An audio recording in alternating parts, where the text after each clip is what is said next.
So I hope those who are completely new to CorelDRAW, they must be knowing now how to create shape, how to fill, how to change the outline color, and how can you deform the shape, right? So yesterday, like we have done the exercise 1, I'll just do it very quickly in front of you just for a quick recap.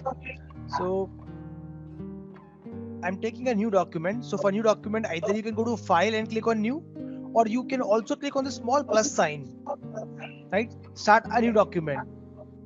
Now you can define from here what should be the size of your document. So define the unit and also define the size. Once you are done, just check the orientation. You want landscape, portrait, you can define the resolution, and then just click on OK. Once the document is created, so I have taken a rectangle. The shortcut for this is F6. Now to make the corners round, you need to go to shape tool. Right, now it is completely up to us. You want to make all the corners round, or we want any particular corner round. Let's say I want to make only this particular one. Select this and just move it in such a way to make the corners round. But in this case, I want to make all the corners round. So once I have made one hand, I'll just make a copy of it, and one more copy for the legs. Right, so till now I have created hands and legs. Now for the torso part, we have to create one more rectangle, and this time I'll make only the bottom corners round.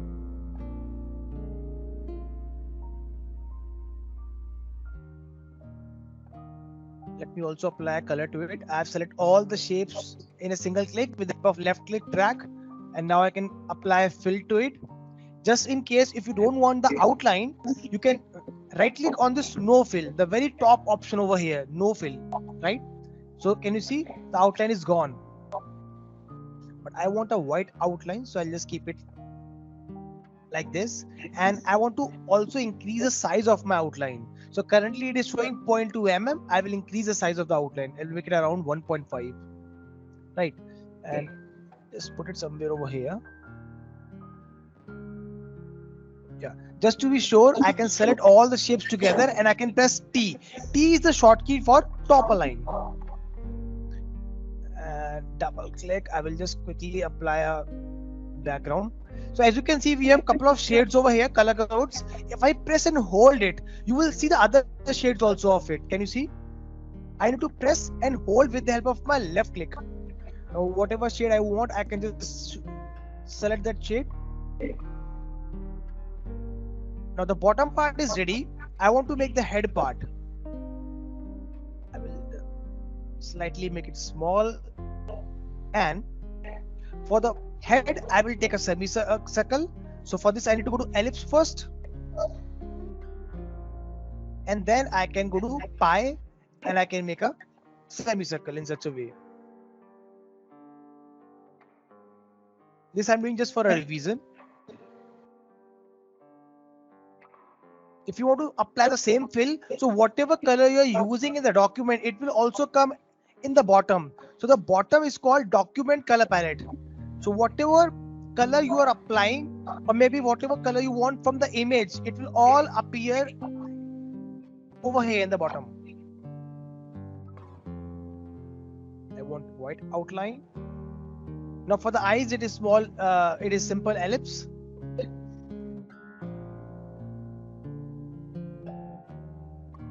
I'm going to right click and release my mouse for the second eye. So let's say I don't want to select this background color. So in that case, what I can do is I can simply give a right click on it and I can make this lock. So the background which is of blue color, I can lock this. So next time when I select in such a way, nothing will happen. It will remain locked. If I want to unlock it, I will simple right click and I can unlock it again. So up to me, either I want to lock or I want to hide.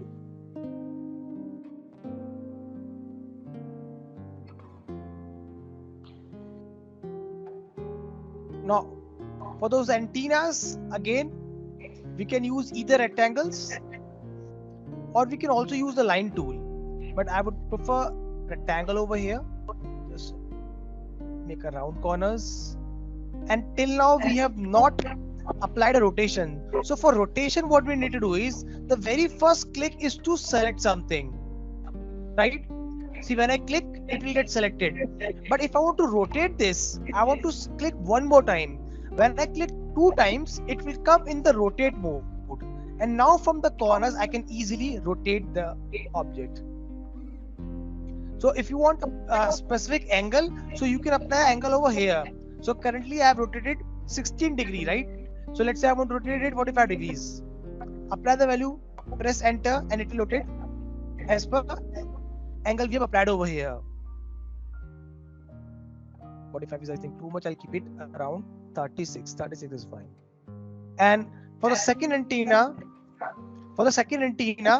I'm not going to create it again. I'm going to make a copy of it. So with the help of Control C and Control V, I have copied.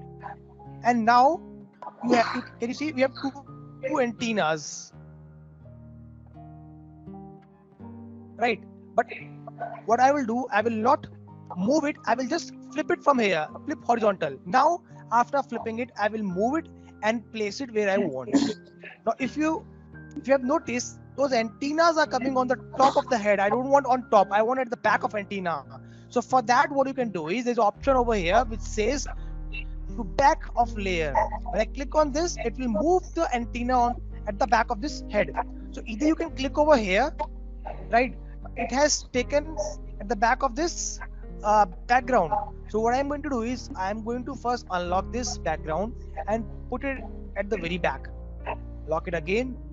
And in the same manner, I will select the second antenna. I'll click over here.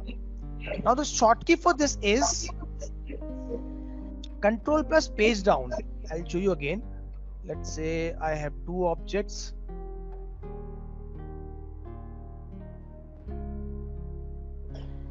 Now the yellow ellipse is coming on top of rectangle, right? If you want to bring it at the back of rectangle, I can press Control plus page down, or I can simply click over here. So this will move one step back or one step up. Right? So in this way, we can easily manipulate and move the object as per the requirement. You can also do the same thing with that objects. So if I go to objects, and now from here also you can do the same thing. If I select the ellipse and put it on top of rectangle, it will on the top of rectangle. Currently it has form of group. So I'll just do undo, and now I can simply bring it on top of it, something like this. So it is up to you. You want to use those buttons over here, or you can also drag and move from the objects. Now something is at the back of object. Let's say, for example, if I want to select the pink rectangle, but the yellow ellipse is overlapping this, right? So what you will do, you will first move this and then you will make a selection, but this is a wrong practice. You can also use Control and click. So whatever is underneath, it will get selected. I repeat, I am clicking on the yellow ellipse, but I want to select the rectangle, pink rectangle. So you have to press Alt and then click. So whatever is under the ellipse, it will only get selected. Right?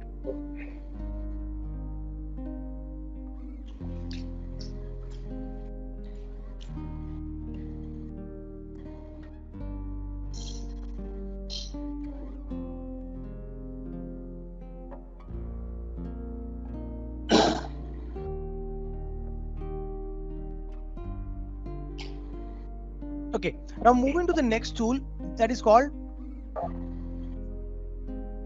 Create New Symmetry. Now what it does, let me just go to the new page. And now, when I right click on this, there is an option called Create New Symmetry. So in this, it will create a virtual line. Can you see this virtual line in between, a dotted red line? So you can define where you want to put this line, right? You can also hide or unhide this line. Now what this line will do, actually, whatever you will create on one side, it will create the replica to the other side. Something like this. For example, I'm using a ellipse. Now I'm creating ellipse on the right side, but automatically it is creating the same shape on the left side also. So for example, you want to create asymmetrical shapes. Let's say you are creating a human face. So sometimes it is very challenging to whatever you're creating on the right side, replicate the same thing on the left side. So this in that term is really very handy. Whatever you will create on one side, it will just replicate it.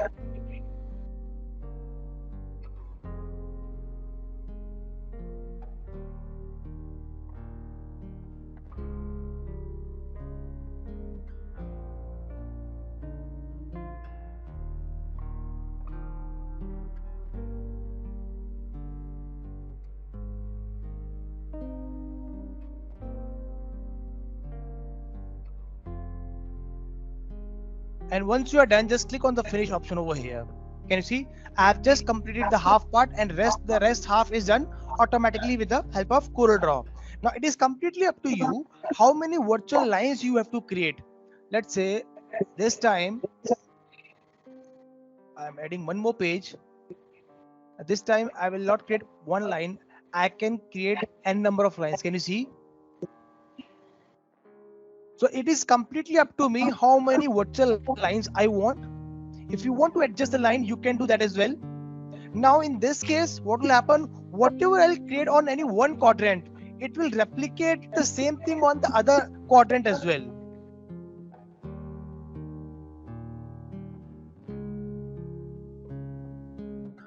Or let's say now very easily I can just select the nodes and I can make the changes to it. So I'm just making change in the one part of the quadrant. It is automatically replacing and applying on the other quadrants. Now, like we have freehand in the same manner, and you can also define the angle also. For example, if you just have one, so you want to change the angle of this. So currently it is showing 90 degree. You can very easily change the angle from here. Can you see? I have now changed this line diagonally. So it is up to you what angle you want. You can define that. Now, you don't only have freehand, you also have other drawing tools, which is really, really handy. Like I think we have a couple of time we have explored this freehand tool. So when you are good with the drawing, you can use this freehand. But like yesterday we have completed freehand and we have done the smart fill. And after this we have 2-point line. So with the help of this, we can easily form a line. And once the line is formed, with the help of shape tool, you can manipulate it, adjust it. You can add the nodes, and whatever you want, you can just form things. Just keep on adding the nodes, and it will do the rest part. Now, for example, you have a 2-point line, and now you want nodes on a specific equal spacing. So this can be also done very easily. What you can do is select the line, go to shape tool, select the nodes, and now with the help of this plus add node, it will keep on adding the node. Can you see on a single click it has add one node in the center. When I click one more time, it will again add a node in the center. So in this way I can place nodes in the center and it is of same gapping. Now if I want to select the alternate nodes, I can very easily select them, put it down, make changes to it.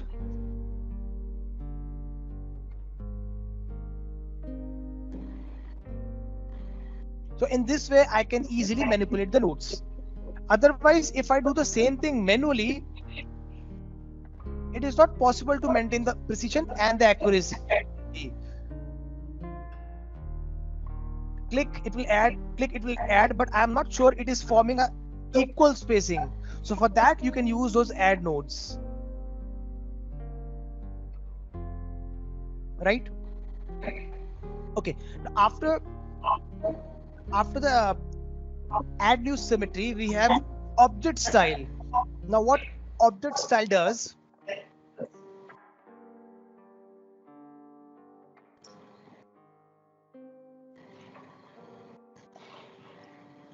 First, we'll discuss the color style and then we'll do the object style.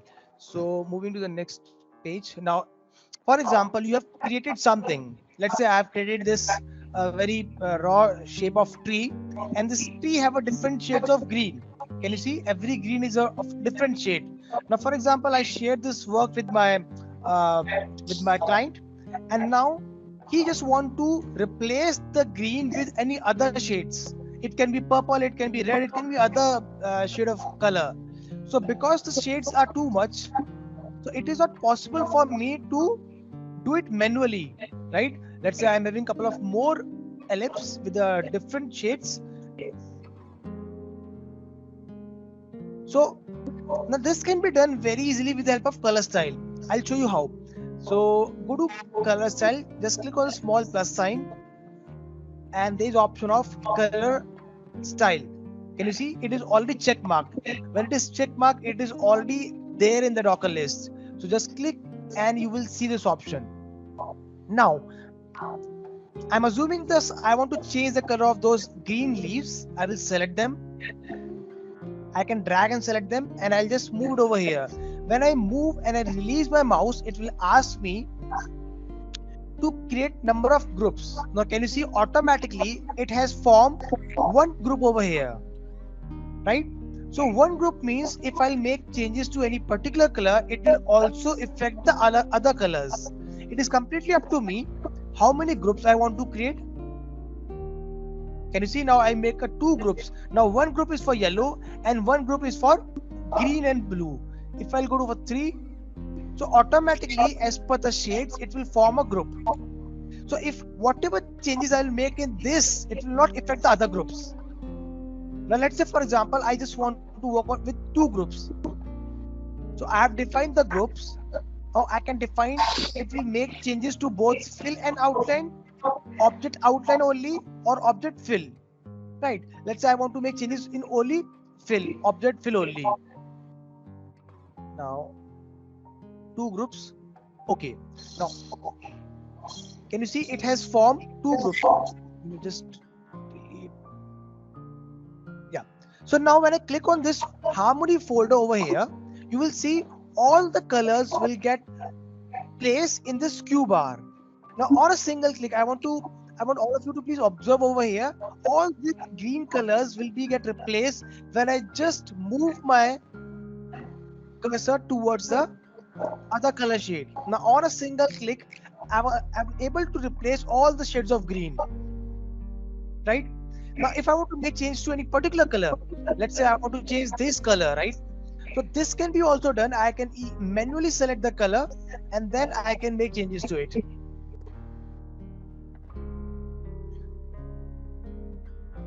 You can select that and you can make changes to it. And when you click over here, it will select in a single click, and now when you move, it will just completely replace the color style. But just observe this, it is not affecting the yellow part of this. Yellow color is not getting affected because it is on a separate group. But if I want to make changes to a yellow, I will just click it and now it is only having one color. I can very easily manually change the color. Can you see? If I want to make it blue, I can just move it manually. And from here, you can adjust the saturation of it.